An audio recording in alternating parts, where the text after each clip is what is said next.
Hey trader, my name is Fabio, and in this video I'm going to be explaining the basics behind supply and demand, how you can recognize supply and demand and the different forms. So supply and demand is something that is heavily overcomplicated. Everybody knows supply and demand, support and resistance for value gaps, and everybody has their own opinion on them. Some say for value gaps is the way to go, some say support and resistance, and some say supply and demand, or some even say trendline break retest. However, at the end of the day, everything pretty much works. It just comes down to how you recognize it and how you use it to your advantage. However, what I'm going to show in today's video is how you can identify supply and demand in the easiest way and form possible. A way that pretty much aligns with how fair value gap traders understand fair value gaps and how support and resistance traders also look at support and resistance. Everything is going to come together in this video, so make sure to take notes, enjoy, and let's dive straight in. Alright, so we're here on the daily time frame, and what I'm going to show you are the different ways how you can identify supply and demand, and then obviously I'm also going to show the exact trading strategy that I use when trading with supply and demand zones. So first of all, what you need to identify when looking for a supply or demand zone is what is the overall trend doing, because a supply zone, and more specifically when we have, for example, got an uptrend, a supply zone here to our left, let's say this is just an imaginary supply zone. A supply zone will provide you with an initial reaction, but it's just going to be a reaction point and not really anything that we expect, let's say, the market to really follow through with in towards downside, right? Because the overall trend is bullish, so why would this supply zone, let's say, cause the entire market to reverse down? The only way that we have confirmation that supply zones are going to work is that if we're trading with them in a bearish trend, okay? So this is extremely important, first of all, to understand. So what we have here is a strong impulse down, then we have a correction, and now obviously we're looking for another impulse or strong impulse in towards the downside. Now, there are three ways to identify a supply zone or a demand zone. Method number one is, very simply said, the buy before the sell method, or the sell before the buy method. So when we look at the buy before the sell or the sell before the buy method, all you simply want to look for is a very small buy up, or let's say that, just very simply said, the buy up, but then a much stronger sell down.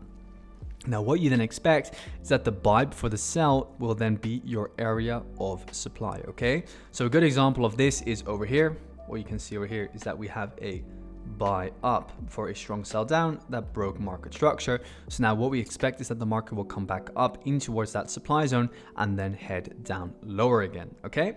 So this is method number one. If you were to look at this from a demand perspective, then you're very simply said looking for a sell, but then a much stronger buy up.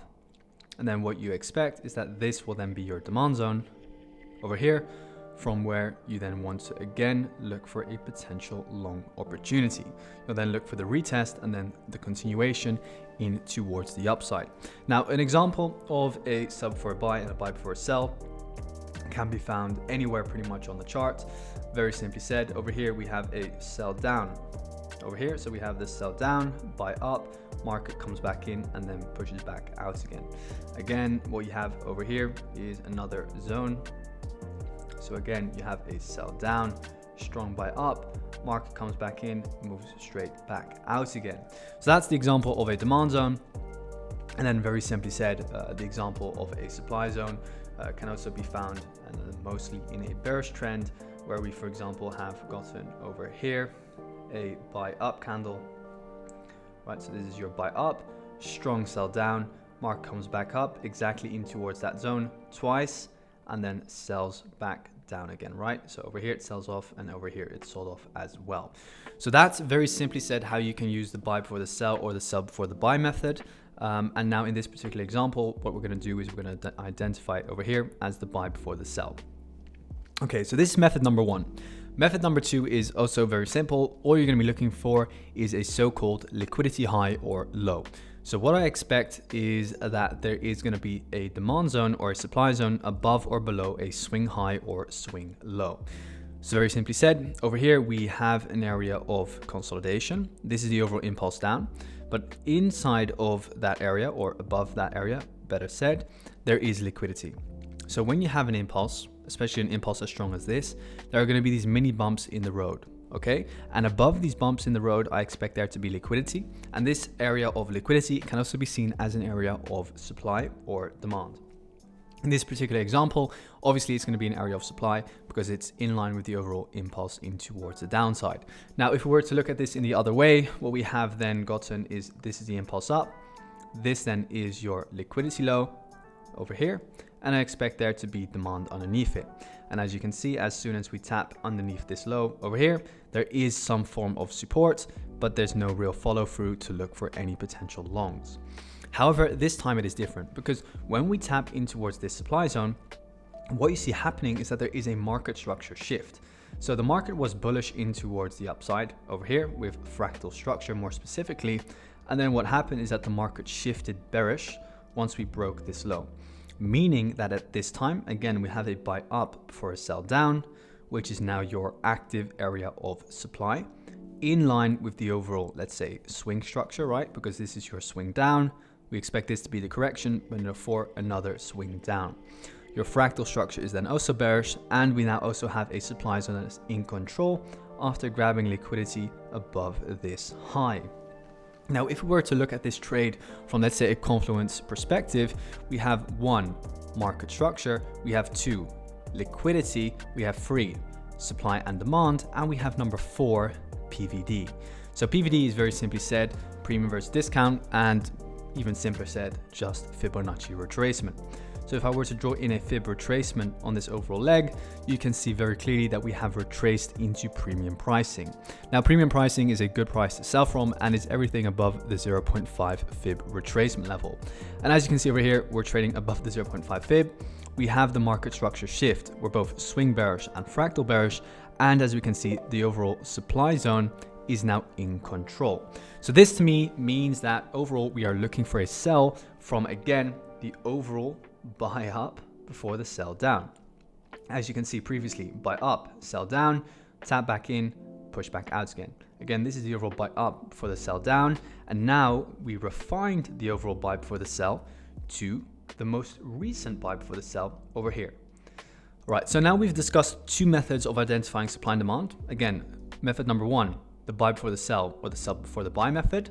Method number 2, using liquidity to your advantage. Now, method number 3 uses an indicator. So what you need to do is go into indicators and type in 50% body candle by Emmy Nast, load in the indicator, and what it's going to show you are these 50% body candlesticks. Now, a 50% body candlestick is nothing more than an area of consolidation expressed on an individual candlestick. So as you can see, many times, the 50% body candles will also be your buy before the sell or your sell before the buy.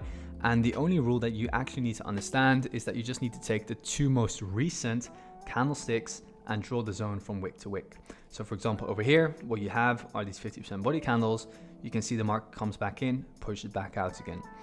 And what you simply want to do is just take 2 most recent ones and pretty much just draw the zone on that.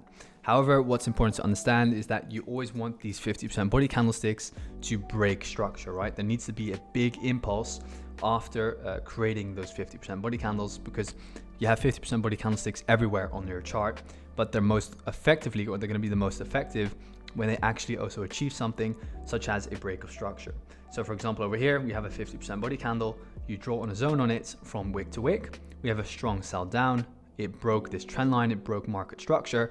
Market retests it and then pushes back down again. Those are going to be those very strong zones that you can draw on using that indicator. So that's the third way that you can, let's say, utilize a supply demand zone through an indicator. So now in this example, we have all the confluences. So all you simply want to do is you want to sell from that area of supply, stop loss above the highs, target obviously a 1 to 3 risk to reward as always. And this is just only the daily time frame. Okay, guys, just simply trading the daily time frame. We tap into our supply zone and then we hit TP. As simple as that. So if you have any questions, let me know in the comment section down below. Hope you enjoyed this video and I hope to see you in the next one.